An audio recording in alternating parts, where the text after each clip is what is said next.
বিসমিল্লাহির রহমানির রহিম। আসসালামু আলাইকুম।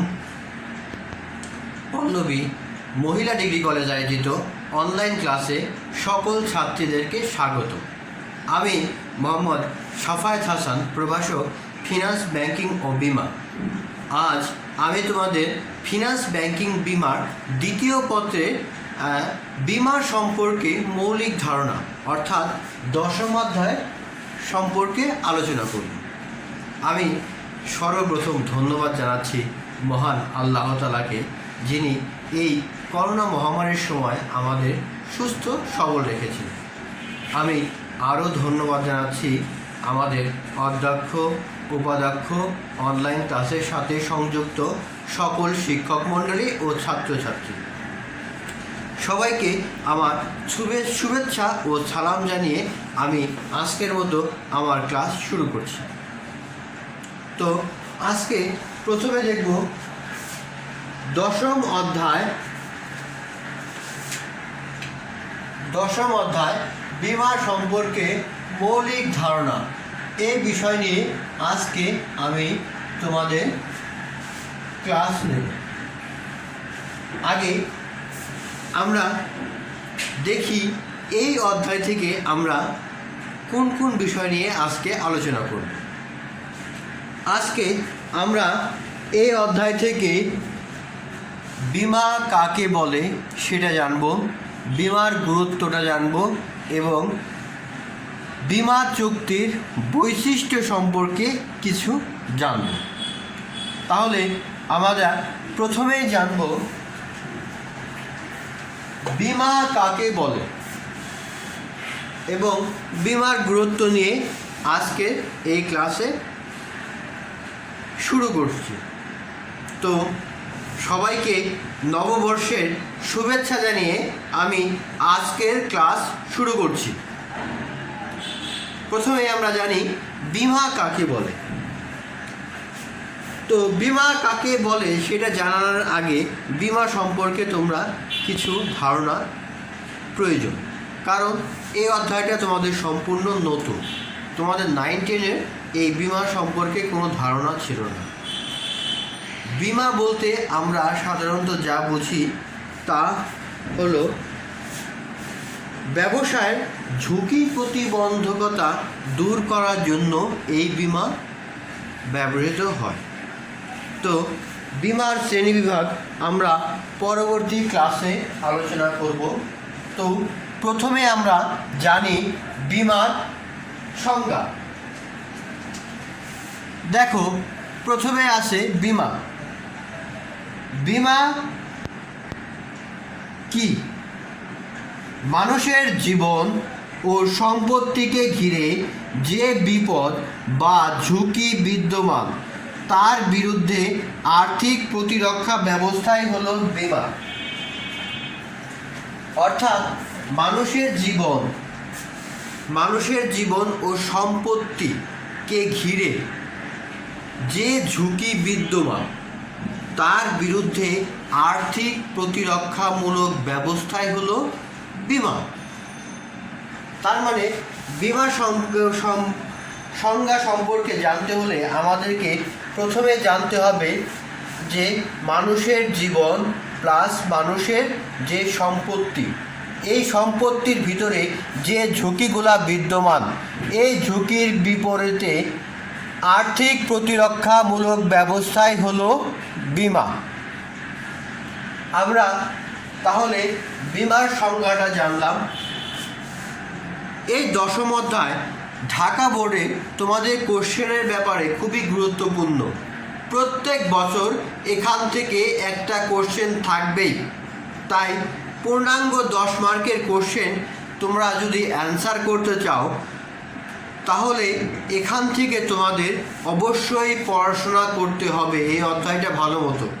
তাই এই অধ্যায়ের গুরুত্ব খুবই অপরিসীম। আমরা এখন জানব বিমার গুরুত্ব।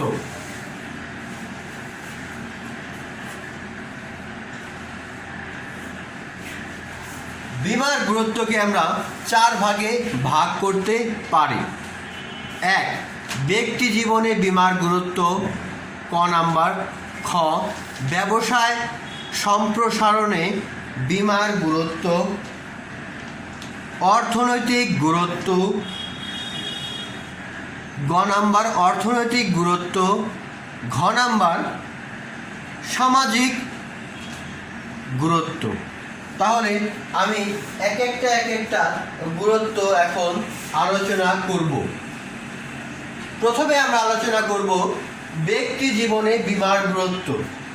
ব্যক্তি জীবন অর্থাৎ একজন ব্যক্তির জীবনে যে বীমার গুরুত্বটা, সেই গুরুত্বটা সম্পর্কে আমরা আলোচনা করব। দেখো, এক নম্বরে দেওয়া আছে আর্থিক নিরাপত্তা বিধান, 2 সঞ্চয় সৃষ্টি, 3 বিনিয়োগের সুযোগ লাভ, 4 বৃদ্ধ বয়সে অবলম্বন, 5 মানসিক প্রশান্তি। তাহলে আমরা এই ব্যক্তি জীবনে বীমার গুরুত্ব সম্পর্কে আমরা এখন আলোচনা করব। তো এই আলোচনার প্রথমে আছে, দেখো, আর্থিক নিরাপত্তা বিধান। বীমা কিভাবে আর্থিক নিরাপত্তার বিধান করে। দেখো, ব্যক্তি জীবনে আর্থিক নিরাপত্তার বিধানে বীমার ভূমিকা খুবই গুরুত্বপূর্ণ। কোনো ব্যক্তি মারা গেলে, অসুস্থ বা পঙ্গু হলে অথবা তার সম্পত্তি হানি হলে ওই ব্যক্তি বা পরিবার যাতে আর্থিকভাবে পথে না বসে, বীমা তার ব্যবস্থা করে। অর্থাৎ বীমা কী করে? আর্থিক নিরাপত্তা বিধান করে। কোনো ব্যক্তি যদি অসুস্থ হয় বা মৃত্যুবরণ করে বা অঙ্গহানি হয় বা কর্মক্ষমতা হারিয়ে ফেলে, তাহলে বীমা তার আর্থিক প্রতিদান দেবে। এই আর্থিক প্রতিদানের ফলে ব্যক্তি তার সংসার ভালো মতো টিকিয়ে রাখতে পারবে। দেখা গেছে যে একটা সংসার চালাতে অনেক খরচ হয়। এই খরচগুলা যদি ব্যক্তি মৃত্যুবরণ করে অথবা পঙ্গু হয় বা কোনো কিছু দুর্ঘটনার কবলে ক্ষতিগ্রস্ত হয় তার সম্পত্তি এবং তার জীবন, তাহলে এই বীমার আর্থিক নিরাপত্তা বিধান করে থাকে। তাহলে আমরা বুঝলাম আর্থিক নিরাপত্তা বিধানটা কি। 2 নাম্বার, সঞ্চয় সৃষ্টি। বীমা কিভাবে সঞ্চয় সৃষ্টি করে সেই বিষয়ে আমি এখন বর্ণনা করছি। দেখো, বীমা বিশেষত জীবন বীমা অর্থাৎ জীবন বীমা জনসাধারণের মধ্যে সঞ্চয়ের প্রবণতা সৃষ্টিতে গুরুত্বপূর্ণ ভূমিকা পালন করে। এ ধরনের বীমা প্রিমিয়ামের নির্দিষ্ট সময়ান্তরে কিস্তি পরিশোধ করতে হয়। অর্থাৎ জীবন বীমার ক্ষেত্রে কিস্তির মাধ্যমে এই প্রিমিয়ামটা পরিশোধ করতে হয়। এই প্রিমিয়ামগুলা দেখা গেছে যে এতে এক ধরনের বাধ্যতামূলক সঞ্চয় সৃষ্টি হয়। অর্থাৎ যখন মানুষজন কিস্তির মাধ্যমে অর্থাৎ প্রিমিয়ামের মাধ্যমে এই জীবন বীমার কাছে তাদের প্রিমিয়ামের টাকা প্রদান করবে, তখন কি হবে? মানুষের ভিতরে এই সঞ্চয়টা বাধ্যতামূলকভাবে সৃষ্টি হবে।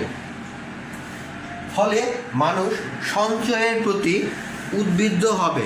যখন আমি জীবন বীমা করব তখন কি হবে? মাস শেষে আমাকে বাধ্যতামূলকভাবে প্রিমিয়াম প্রদান করতে হবে।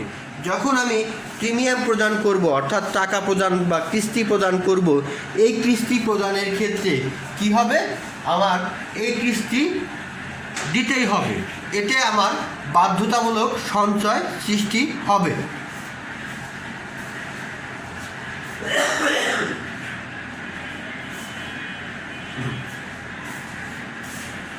3 নাম্বার, দেখো, বিনিয়োগের সুযোগ লাভ।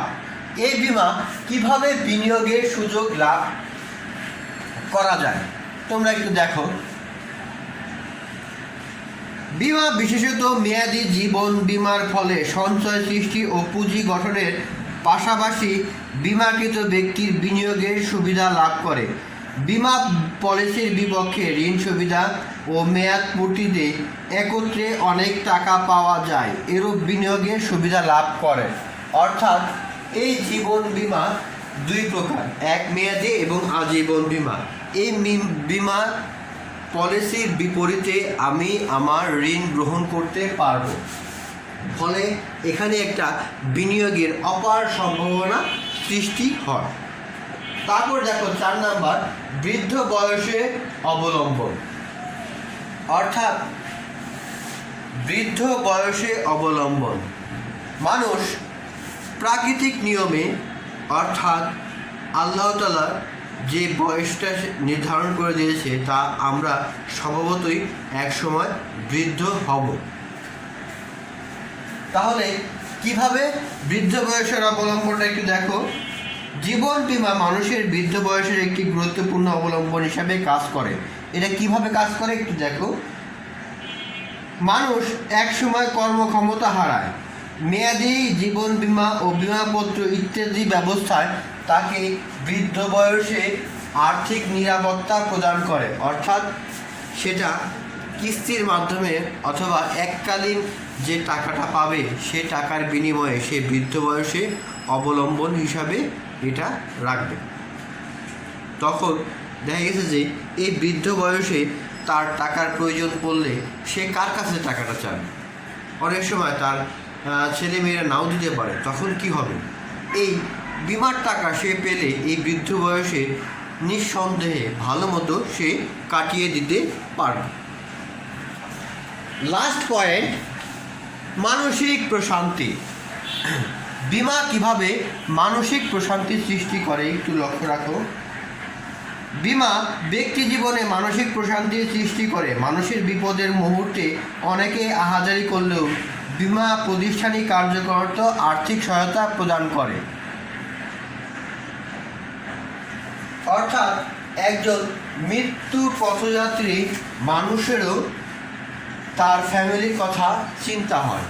এই বিমা কোম্পানি যখন তাকে আর্থিক ক্ষতিপূরণ প্রদান করবে তখন এই মানসিক প্রশান্তি অটোমেটিকলিভাবে তৈরি হয়।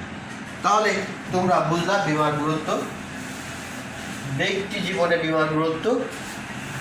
এখন আমরা বলবো ব্যবসা সম্প্রসারণে বিমার গুরুত্ব। অর্থাৎ আমাদের যে ব্যবসা বাণিজ্য আছে এই ব্যবসা বাণিজ্য সম্প্রসারণে বিমার গুরুত্ব।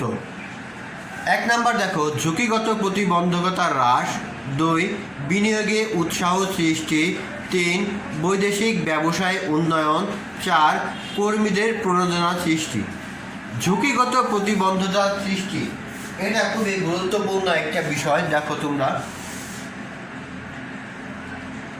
ব্যবসার ক্ষেত্রে ঝুঁকি ও নিশ্চয়তা ওতপ্রোতভাবে জড়িত। এরূপ ঝুঁকির কথা চিন্তা করে ব্যবসায়ীরা সবসময় তাড়া করে ফেলে। বিমা এরূপ ঝুঁকির প্রতিবন্ধকতা দূর করে। অর্থাৎ ব্যবসা বাণিজ্যে যদি ক্ষতি হয় তাহলে কি হবে? যদি বিমা করা থাকে তাহলে বিমা কোম্পানি ক্ষতিপূরণ দিবে। এইভাবে যে ঝুঁকিগত প্রতিবন্ধকতা বিমা কোম্পানি হ্রাসে সহায়তা করে। বিনিয়োগের উৎসাহ সৃষ্টি। অর্থাৎ বিমা কোম্পানি একটা বিশেষ একটা বিনিয়োগ। এখানে বিনিয়োগটা আমি করলে অবশ্যই রিটার্নটা পাবো বা লাভ পাবো। আমার ব্যবসা বাণিজ্য বা কলকারখানায় যখন বিমা করব, যদি আগুন দ্বারা ক্ষতিগ্রস্ত হয় তাহলে বিমা কোম্পানি আমাকে ক্ষতিপূরণ দেবে। বৈদেশিক ব্যবসায় উন্নয়ন। এই বিমা ছাড়া বৈদেশিক ব্যবসায় আমরা কল্পনা করতে পারি না। আমাদের আমদানি রপ্তানির ক্ষেত্রে বাধ্যতামূলকভাবে এই বিমা করতে হয়। আমাদের পণ্যের জাহাজ, তারপরে দেনা পাওনার সম্পর্কে প্রভৃতির বিষয়ে এই বিমা করতে হয়।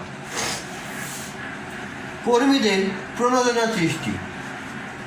অর্থাৎ যে ব্যবসা বাণিজ্যে আছে অনেক সময় দেখা গেছে যে কর্মীরা অনেক সময় হতাশ হয়ে যায়, তারা বেতন ছাড়া অন্য কিছুই পায় না। ফলে কি হয়? যদি তাদের কোনো কর্মক্ষম হয়ে যায় তাহলে তাদের ফ্যামিলি, তাদের পরিবার একটা অনিশ্চয়তার মধ্যে পড়ে। সেই হিসাবে ব্যবসা প্রতিষ্ঠানের মালিক একটা গ্রুপ বিমার আওতায় সমস্ত কর্মীর বিমা পরিশোধ করে। ফলে কি হয়? এই বিমা কোম্পানি যদি কর্মীদের কোনো ক্ষতি হয় তাহলে ক্ষতিপূরণ প্রদান করে। তাহলে খুব সহজেই বুঝলাম ব্যবসা সম্প্রসারণে বিমার গুরুত্ব। এখন আমরা 3 নাম্বারটা নিয়ে আলোচনা করব। 3 নাম্বারটা হলো অর্থনৈতিক গুরুত্ব।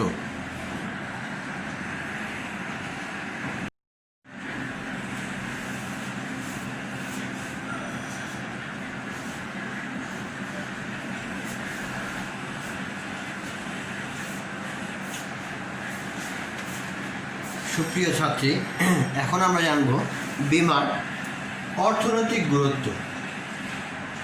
অর্থনৈতিক গুরুত্ব ও সামাজিক গুরুত্ব, এই 4টা গুরুত্বই বীমার তোমাদের বইতে দেওয়া আছে।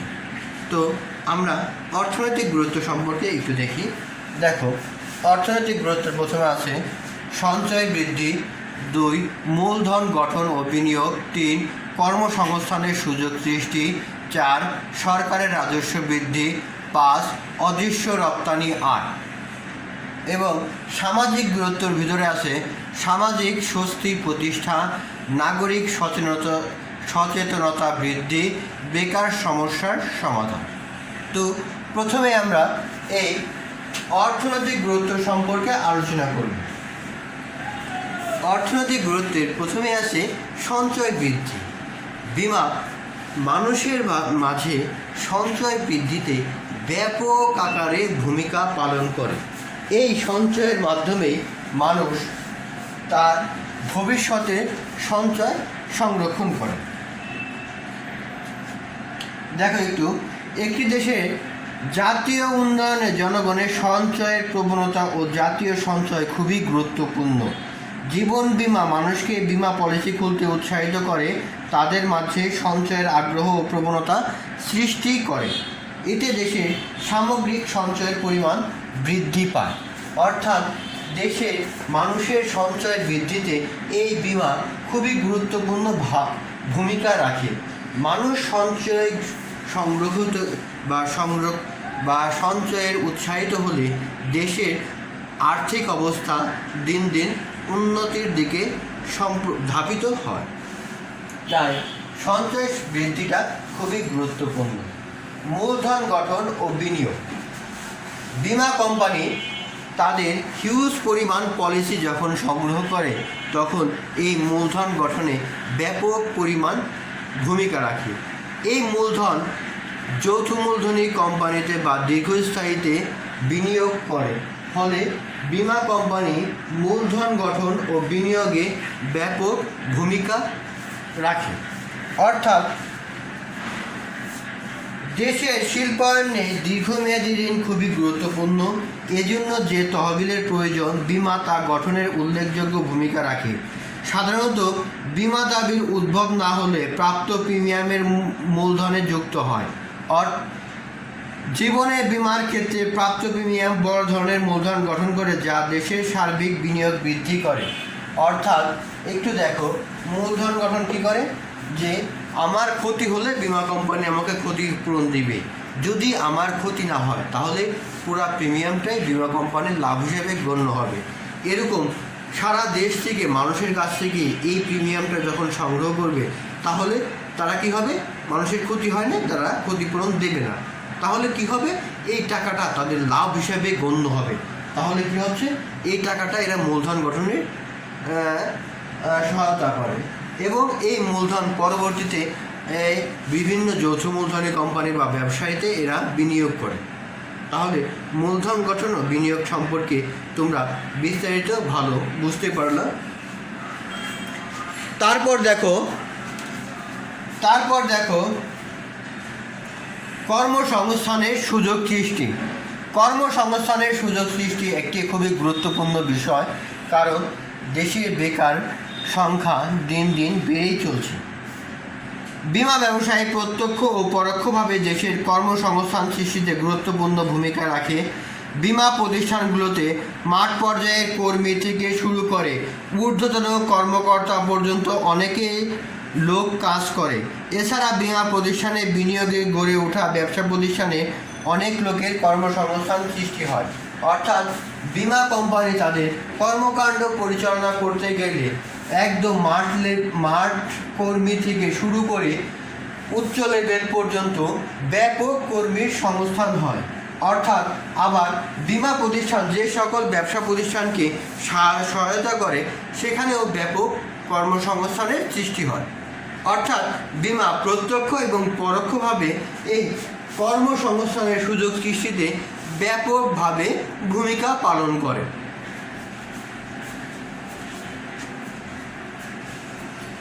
সরকারের রাজস্ব বৃদ্ধি খুবই গুরুত্বপূর্ণ একটা 2 মার্কের কোশ্চেনও আসতে পারে তোমাদের। দেখো, বীমা ব্যবসায়ী সরকারের রাজস্ব বৃদ্ধিতে গুরুত্বপূর্ণ ভূমিকা রাখে। এর আয় কর থেকে সরকারকে কর প্রাপ্ত হয়। বীমা চুক্তি সম্পাদনে প্রচুর সরকারি স্ট্যাম্পের প্রয়োজন পড়ে। এই অর্থায়নের প্রতিষ্ঠিত বিভিন্ন ব্যবসায় প্রতিষ্ঠান থেকেও সরকার প্রচুর রাজস্ব প্রাপ্ত হয়। সরকারের রাজস্ব বৃদ্ধি অর্থাৎ এখান থেকে সরকার প্রচুর পরিমাণ রাজস্ব পেয়ে থাকে। 5 নাম্বার খুবই গুরুত্বপূর্ণ একটা বিষয় যে অদৃশ্য রপ্তানি আয় বৃদ্ধি। বীমা কিভাবে অদৃশ্য রপ্তানি আয় বৃদ্ধিতে সহায়তা করে ব্যবসা প্রতিষ্ঠানে বা অর্থনৈতিক উন্নয়নে, এটা খুবই গুরুত্বপূর্ণ। এটা 2 মার্কের অনেক বোর্ডেই আসে, তাই তোমরা একটু ভালো মতো এটা পড়ো এবং বুঝো। দেখো, অদৃশ্য রপ্তানির আয় বৃদ্ধি। বীমা ব্যবসায় বিশেষত নৌ বীমা দেশের অদৃশ্য রপ্তানির আয় বৃদ্ধিতে ভূমিকা রাখে। একটি দেশ থেকে পণ্য রপ্তানির ফলে বীমা খরচও পণ্য মূল্যের সাথে যুক্ত হয়, যা দেশের অদৃশ্য রপ্তানি আয় বৃদ্ধি করে। অনেক দেশেই এরূপ আয় অনেক তাৎপর্যপূর্ণ বিবেচিত হয়ে থাকে। অর্থাৎ আমি যদি একটা উদাহরণের মাধ্যমে আমি তোমাদের বুঝাই, আমি যদি চায়না হতে পণ্য আমদানি করি, তাহলে চায়নার যার কাছ থেকে আমদানি করব, যে মালিক, সে কী করবে, পণ্যের মূল্যের সাথে সাথে এই বীমার মূল্যটাও তার দেশের সাথে যুক্ত করে দিবে, অর্থাৎ ক্রয় মূল্যের সাথে। ফলে কি হবে যে ওই দেশের বীমাটা ব্যাপক আকারে, অর্থাৎ বৈদেশিক মুদ্রা, অর্থাৎ আমাকে ডলারের মাধ্যমে চায়নায় এই অর্থ পরিশোধ করতে হবে, তাহলে কি হবে, চায়নায় টাকা চলে যাবে। অনুরূপভাবে বাংলাদেশেও ঠিক একই অবস্থা। বাংলাদেশ থেকে যে পোশাক রপ্তানি করা হয়, সেখানে এই পোশাকের ভিতরে এই বীমার অঙ্কের টাকাটা যুক্ত করে দেওয়া হয়। ফলে কি হয়, বাংলাদেশ অন্য অন্য দেশ থেকে বিপুল পরিমাণ বৈদেশিক মুদ্রা অর্জন করে।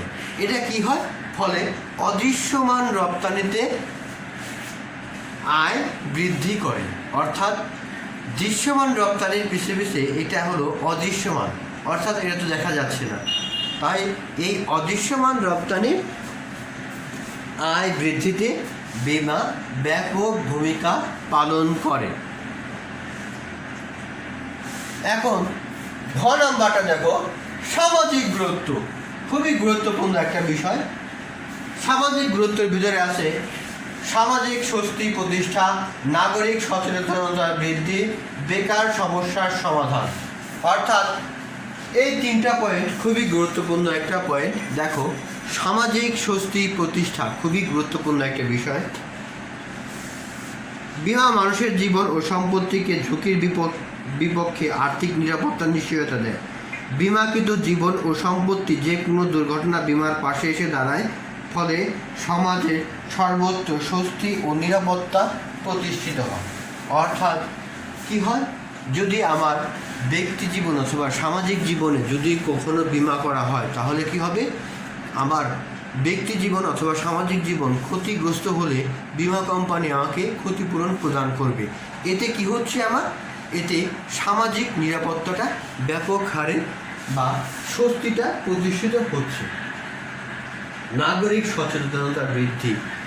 বীমা কিভাবে নাগরিক সচেতনতা বৃদ্ধি সৃষ্টিতে কাজ করে।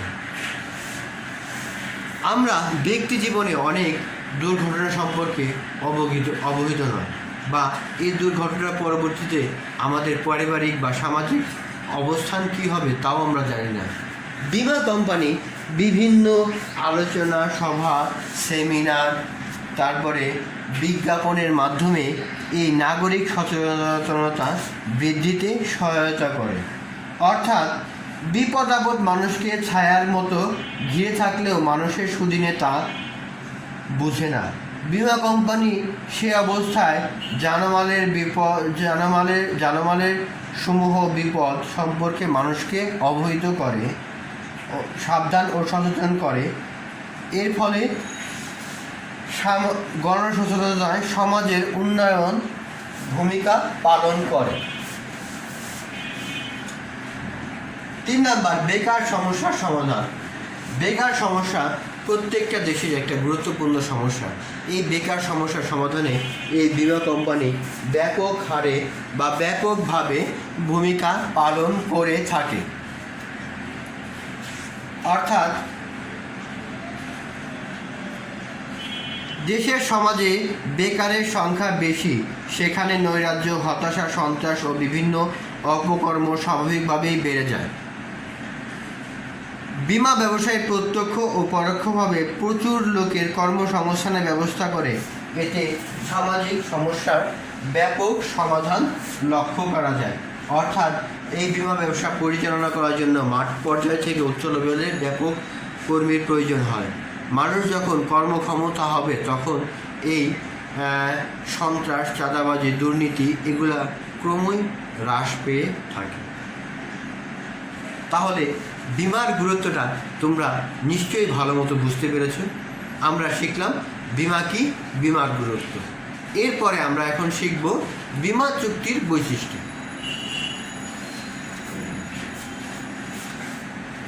বীমা চুক্তির বৈশিষ্ট্য সম্পর্কে আমরা এখন জানব।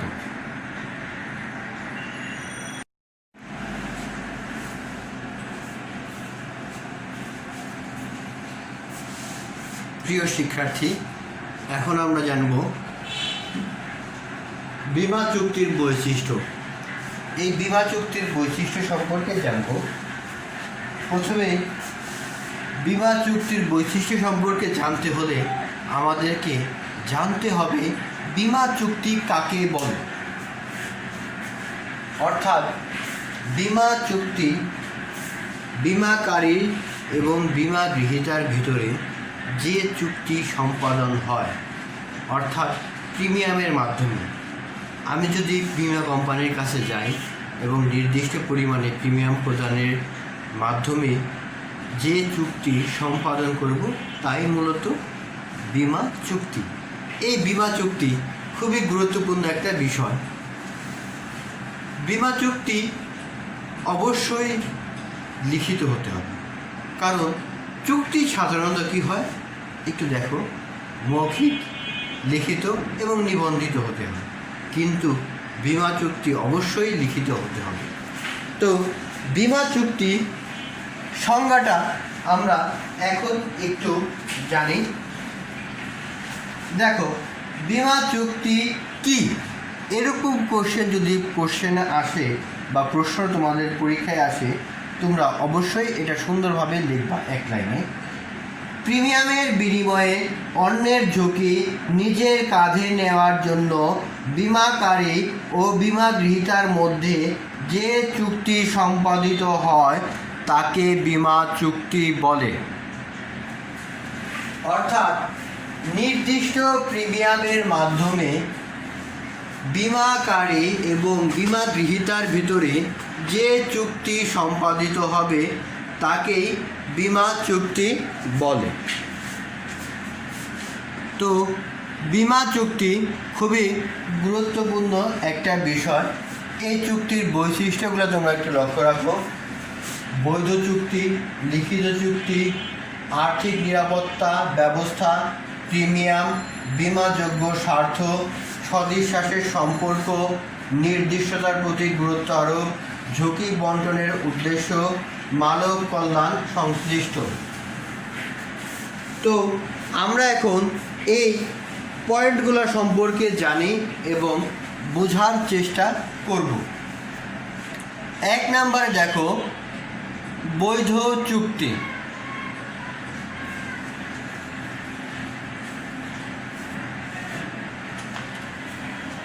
বীমা চুক্তি অবশ্যই বৈধ, এটা কোনো বাজি খেলা নয়।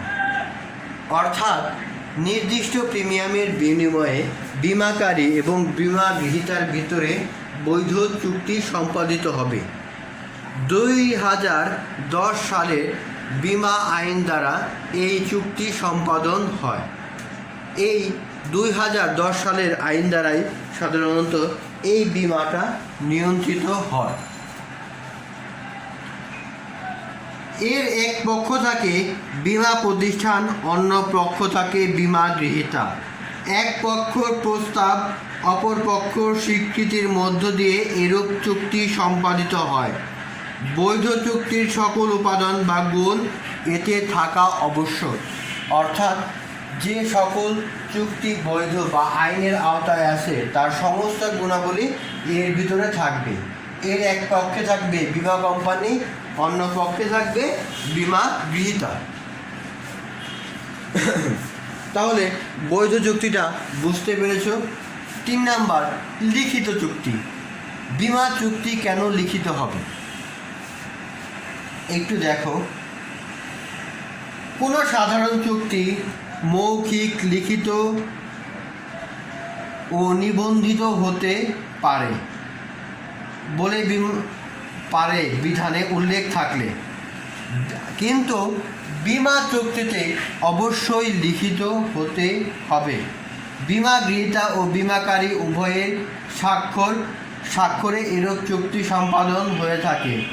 বিমা চুক্তির বিষয়বস্তু ও শর্তাদি লেখা থাকে যা উভয় পক্ষ পালন করতে বাধ্য। অর্থাৎ বিমাকারী এবং বিমা গৃহীতা দুইয়ের মধ্যে এই লিখিত চুক্তি স্বাক্ষরিত হবে। এতে দুইজনেরই স্বাক্ষর থাকবে। আর্থিক নিরাপত্তা ব্যবস্থা। বিমা আর্থিক নিরাপত্তা ব্যবস্থায় ব্যাপক ভূমিকা পালন করে থাকে। বিমা হলো সম্ভাব্য ক্ষতির বিপক্ষে আর্থিক নিরাপত্তা ব্যবস্থা। কোনো ব্যক্তি মারা গেলে বা সম্পত্তি নষ্ট হলে বিমা কোম্পানি তা ফেরত দিতে পারে না বটে, কিন্তু এরূপ মৃত্যু বা সম্পদহানির কারণে যে আর্থিক বিপর্যয় সৃষ্টি হয় তার বিপক্ষে আর্থিক নিরাপত্তা ব্যবস্থাই হলো বিমা। অর্থাৎ যদি কোনো ব্যক্তি মারা যায় তাহলে তার জীবন বিমা কোম্পানি ফিরিয়ে দিতে পারবে না, কিন্তু তার পরিবার যাতে সচ্ছলে চলাচল করতে পারে এরূপ আর্থিক প্রতিরক্ষামূলক ব্যবস্থাই হলো বিমা। বুঝতে পেরেছো তোমরা? প্রিমিয়ামটা খুবই গুরুত্বপূর্ণ একটা বিষয়। প্রিমিয়াম ব্যতীত বিমা চুক্তি সম্ভব নয়। প্রিমিয়ামটা হলো বিমার ক্ষেত্রে বিমাকারী কর্তৃক ঝুঁকি গ্রহণের প্রতিদান হলো বিমা গৃহীতার প্রদত্ত প্রিমিয়াম। জীবন বিমার বেলায় এরূপ প্রিমিয়াম সাধারণত কিস্তিতে পরিশোধযোগ্য, কিন্তু নৌ ও অগ্নি বিমার ক্ষেত্রে সাধারণত এককালেই এই প্রিমিয়াম পরিশোধ করতে হয়। অর্থাৎ আমি বিমা কোম্পানির নিকট একটা বিমা চুক্তি করব, এতে প্রিমিয়ামের বিনিময়ে আমি এই চুক্তি সম্পাদন করতে পারব। সেক্ষেত্রে জীবন বিমার ক্ষেত্রে আমি কিস্তিতে প্রদান করতে পারবো, কিন্তু নৌ ও অগ্নি বিমার ক্ষেত্রে আমাকে এককালীন মূল্য পরিশোধ করতে হবে। বোঝা গেছে ব্যাপারটা? এরপরে দেখো বিমাযোগ্য স্বার্থ। বিমাযোগ্য স্বার্থ খুবই গুরুত্বপূর্ণ বিষয়। বিমাকৃত বিষয়বস্তুর উপর বিমাকারীর যে স্বার্থ বিদ্যমান তাকেই বিমাযোগ্য স্বার্থ বলে। অর্থাৎ আমি যে পণ্যটি বা যার উপরে বিমা করব তার অবশ্যই আমার বিমাযোগ্য স্বার্থ থাকতে হবে। সাপোজ আমার একটা বাড়ি আছে, আমার বাড়ির ভাড়াটিয়া চাইলেই আমার বাড়ির বিমা করতে পারবে না, কারণ এতে তার বিমাযোগ্য স্বার্থ নাই। কিন্তু আমার বাড়ির বিমা আমি করতে পারব। অর্থাৎ যদি কোনো ভূমিকম্প বা অগ্নিকাণ্ডের দ্বারা আমার বাড়ি ক্ষতিগ্রস্ত হয় তাহলে বিমা কোম্পানি আমাকে ক্ষতিপূরণ দেবে। এরূপ চুক্তি আমি বিমা কোম্পানির কাছে করতে পারবো, কারণ আমার বাড়িতে আমার বিমাযোগ্য স্বার্থ বিদ্যমান।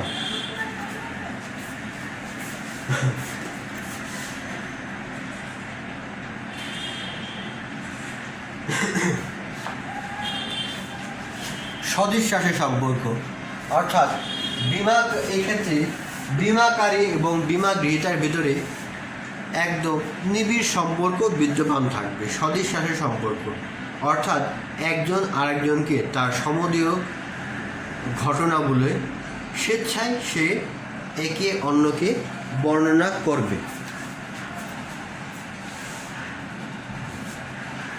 বিমাকারী ও বিমা গ্রহীতার মধ্যে সদিশ্বাসের সম্পর্ক প্রতিষ্ঠিত হয়, তাই বিমা সম্পর্কিত সকল গুরুত্বপূর্ণ তথ্য সঠিকভাবে প্রদানে উভয় বাধ্য থাকে। বিমা গ্রহীতা কোনো তথ্য প্রদানে মিথ্যা বর্ণনা অথবা প্রতারণার আশ্রয় গ্রহণ করলে বিমাকারী প্রতিষ্ঠান তার দায় বা তার ক্ষতিপূরণ প্রদানে অস্বীকৃতি জানায়।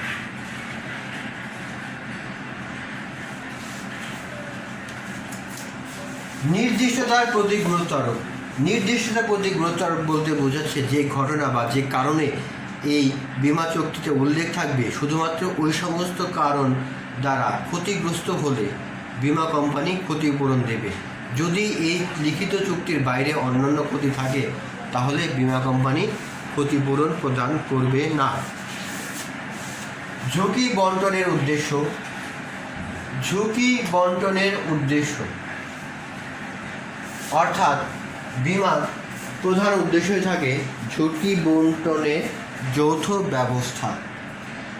যত বেশি বিমা চুক্তি করা যাবে বা বিমাপত্র খোলা সম্ভব হয়, ঝুঁকি বন্টনে তত সুবিধা সৃষ্টি হয়, এতে লাভের সম্ভাবনা বৃদ্ধি পায়।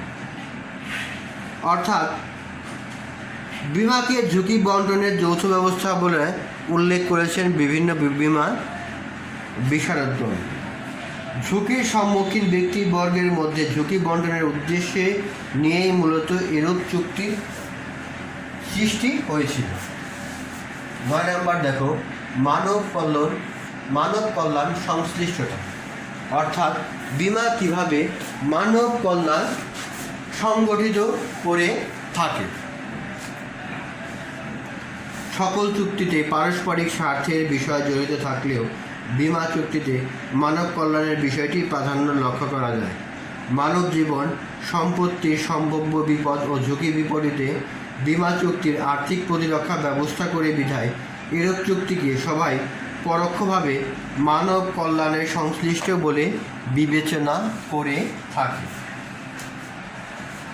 তাহলে তোমরা নিশ্চয়ই বুঝতে পেরেছ বিমা চুক্তি কাকে বলে, বিমা চুক্তির বৈশিষ্ট্য।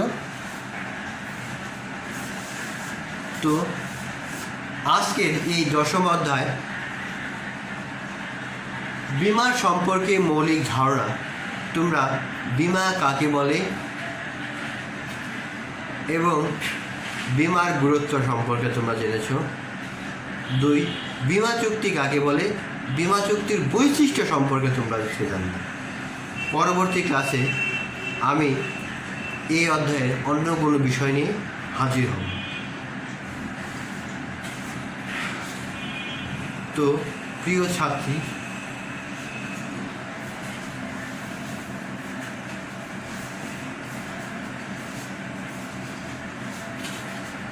ছাত্রীরা, তোমাদেরকে অশেষ ধন্যবাদ এতক্ষণ আমার সাথে থাকার জন্য। আমি ধন্যবাদ জানিয়ে শেষ করছি মহান আল্লাহ তাআলাকে, যিনি এই করোনা মহামারীর সময় আমার এবং আমার ফ্যামিলি এবং তোমাদেরকেও সুস্থ সবল রেখেছেন। আমি তোমাদের জন্য দোয়া করি আল্লাহর কাছে যেন তোমরা সুস্থ সবল থাকো, তোমরাও আমার জন্য দোয়া করো। তো মহান আল্লাহ তাআলার অশেষ শুকরিয়া জ্ঞাপন করছি। আমি আরও ধন্যবাদ জানাচ্ছি অধ্যক্ষ, উপাধ্যক্ষ এবং অনলাইন ক্লাসে সংযুক্ত সকল শিক্ষক মণ্ডলীকে। সবাইকে আমার সালাম ও শুভেচ্ছা জানিয়ে এই নববর্ষের এই প্রথম ক্লাসটা থেকে আমি বিদায় নিচ্ছি। সবাইকে 2021 ইংরেজি নববর্ষের শুভেচ্ছা জানিয়ে আমি আমার এই ক্লাস এখনই শেষ করছি। সবাই ভালো থেকো, সুস্থ থেকো। আল্লাহ হাফেজ, খুদা হাফেজ।